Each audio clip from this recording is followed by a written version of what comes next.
It's funny. We talked about tucatinib, obviously, small molecule. We think small molecules get across the blood-brain barrier, can be effective.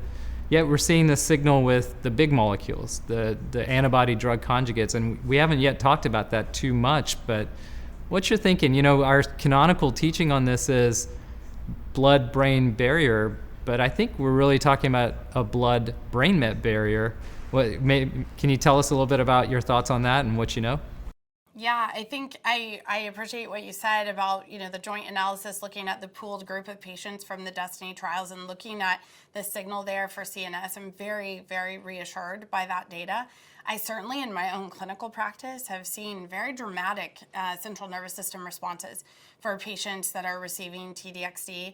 I can think of one patient particularly that presented with really, a high burden of visceral bone and CNS disease, and I started her on T-DXd, and in a matter of a few cycles, we had significant regression of her disease. She was able to come off oxygen. You see all those sort of responses, and it really confirms what you're seeing, as you mentioned, from that signal, from that combined analysis.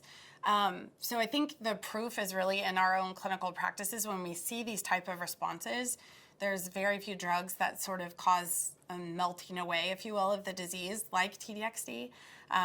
Very grateful, obviously, to have this agent now in our clinical practice and available for our patients. I think that that's really been transformative for us in how we're approaching the treatment of these patients.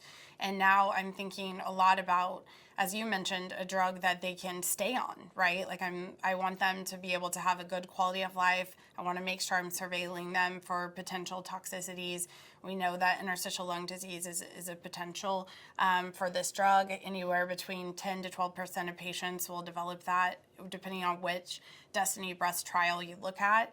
And so really a lot of issues around how frequently we're doing their CT lung imaging. Should we be doing baseline pulmonary function tests? That's not something I've been doing in my practice.